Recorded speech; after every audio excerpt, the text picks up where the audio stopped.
Good evening, everybody. Welcome to AJ's Side Panel, um, or another episode of AJ's Side Panel, the second episode officially, if you will. My name is AJ, and as you probably figured out already, tonight I have no idea what to talk about. Other than I have this random thing that I was thinking about doing. I want to do pictures of myself in like the I can has cheeseburger poses. Instead of the cats, just have them like me, like I can has punani. I can has cigarette. I can has Slurpee and shit like that with me doing random stuff. That would be kind of cool, right? I mean, having regular adults or people in those poses would be kind of funny occasionally. Um, Something else I wanted to throw in there. I have come to the almost disappointing discovery that I have no idea how to eat a kiwi. Like seriously, I'm not talking about like New Zealanders and shit. I'm talking about like the fruit, the kiwi fruit. Like, how do you fucking eat that thing? Do you just bite into it with the fur and everything? Do you peel the fur off? Do you cut it in half and scoop it out like grapefruit? How do you eat this fucking thing? I'm completely confused. I mean, like when I was growing up when we had them, I remember my mom brought them home and served it to me, sliced up and stuff, and I had it, and it was phenomenal. It was amazing, and ever since then, like it's been somehow served to me, whether it be like in a salad at a restaurant or you know family members or people at a random place, just at a party or something, hooking me up with some kiwi. I've never actually devoured a kiwi on my own by my own volition, so the kiwi fruit has beaten me. I have lost to the kiwi fruit. I have no idea how to eat this thing. So if you have a clue, please let me know. Um, I refuse to Google it because I think that would just be, even more defeatist than actually admitting that, a fruit has defeated me.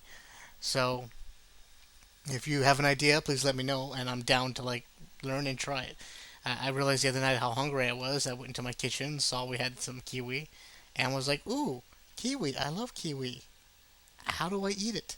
It completely baffled me. I went hungry that night because I couldn't figure out how to fucking eat a goddamn kiwi. Um, so yeah, how disappointing is that, right? Anyway, yeah, like I said, this show is pretty random as far as the times and dates when I can do it. I've been working a lot this past week, so I couldn't actually pop on here anytime I wanted to and talk like I've been desiring to, but I'm here now. Unfortunately, I have yet to. I haven't picked up or read any new comic books lately. Um, Plan on reading some sometime this weekend. Now that, well, considering this is Monday, and to me this is my Friday, so my weekend starts tomorrow. Um, Something I did want to vent and complain about though is my PlayStation 3 died once again. For those of you who are unfamiliar with the death of a PlayStation 3, you get this yellow light of death. Um, Basically, what happens is like you're in the middle of something, either video game or watching a movie or what have you, and all of a sudden it just shuts off and beeps at you. You try to turn it back on, it's all beep beep beep, and it turns back off. It teases you, it cock teases you into thinking, hey, I'm about to start, I'm about to start. You get that little whir of the hard drive and the disc reader, and you're all happy, and then this yellow light comes on for a quick second, and then double red lights. For me, this is the third time it has happened on the PlayStation 3. Started happening in May, like right after my birthday. How fucking sad is that, right? Um, so it died on me. I took it into this place called NetFX.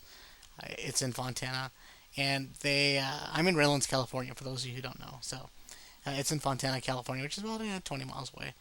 And they told me basically it's a fault in the PlayStation 3 construction in the old 80 gigs, the original series that came out. I had mine. I've had mine since the Black Friday after it came out, so that same year. So I had to be like 4 years ago, 3 years ago, 4 years ago. I don't know. I've had this thing since then, and I love my PlayStation 3. I have gotten in many arguments with people about Xbox versus PlayStation 3, blah blah blah blah blah blah blah, back and forth. And honestly, I don't give a fuck. If you like your Xbox, awesome, cool. I love my PlayStation 3. And it's not just the games; it's just the ability of what it can do out the box. You know what I mean? Wireless internet, wireless networking. I can Netflix stream. I can watch Blu-ray DVDs. I've got an 80 gig hard drive. I can uh, download movies and TV shows and transfer it over, as well as music and video and photographs and all that stuff. And it syncs perfectly with my Sony Walkman because I'm one of those guys that refuses to buy an anything. Uh, so I'm anti Mac in case you haven't figured out yet. Um, and it is not because Mac isn't good. I think Macs are amazing technologies. I think they're wonderful and they're simplistic in their design and everything about them, especially when it comes down to doing graphics or video editing. Hands down, it's all about the Mac. But I grew up on a PC and I know all about PCs. I'm a tech due to the PC. Thanks to the PC's faults, I have a job. So I stick with what I know. You know what I mean? And so for me, it's Windows, and for you, it's Mac. Anyway, just like for me, it's Sony PlayStation 3, and for you, it's Xbox 360. Not even including the Wii into that discussion, because we all know well, Wii is just. I think Wii is for everything, everyone. It's one of those systems that's for everybody. It has some adult games in there. There's a lot of party games in there. It also has predominantly kid games in there, and that's awesome.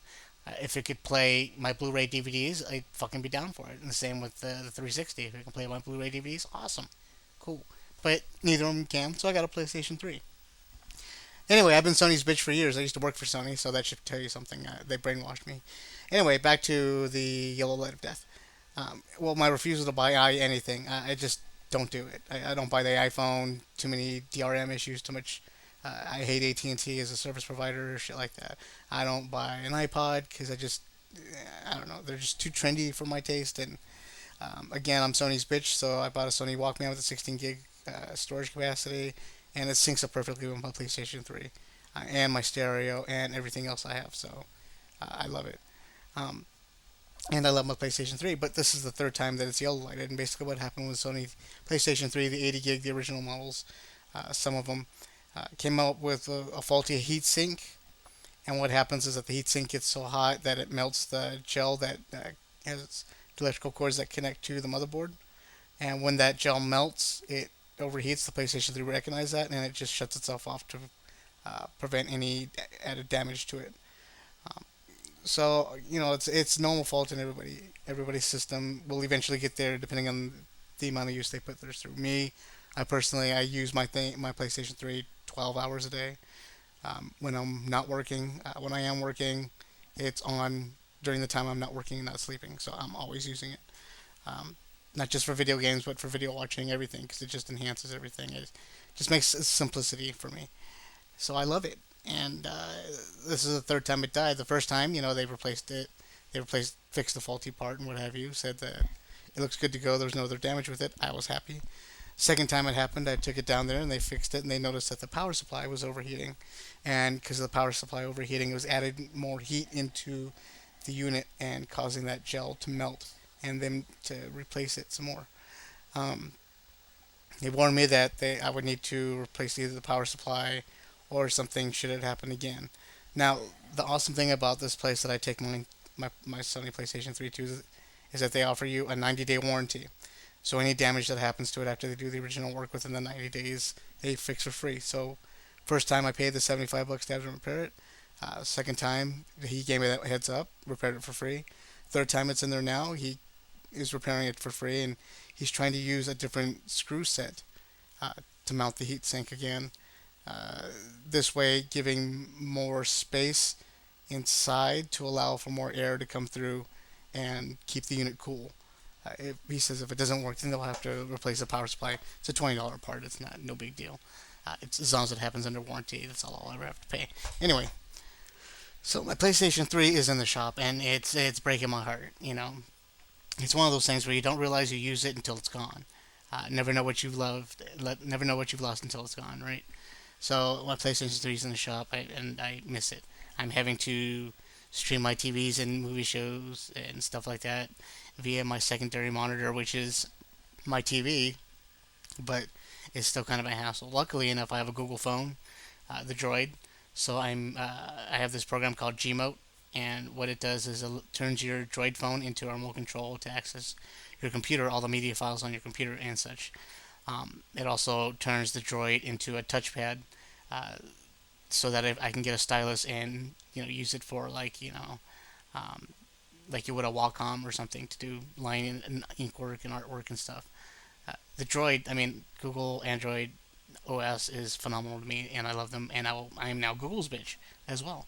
So Google, you and Sony, you guys get to fight it out over who gets the majority of my soul. Anyway, so while I do miss my PlayStation 3 and not being able to play Modern Warfare 2 or any of the other games that are out, uh, it's nice that I have the Google phone, the Droid, so that I can use the Gmode server and sit on my couch and just browse my files in my computer via my phone and play them and have it automatically show up on my television that's being used as my secondary monitor.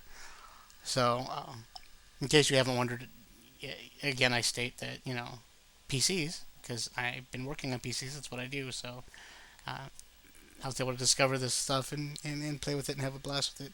Unfortunately, I still do miss my PlayStation 3. It's just having an option, when in between TV shows or in between whatever you're doing, you just throw on the game and just throw down and have fun. Modern Warfare 2 is it's a cool game. I really dig it, and um, unfortunately for me, because financial situations and stuff, dumping all the money I have into the promotion of the comic book and printing and stuff like that, I don't have the extra money to actually buy any new games and stuff. So Modern Warfare 2 has kept me occupied for the past 4 months, 5 months that it's been out, and it does a great job. And now I miss it. My hands are like, eh.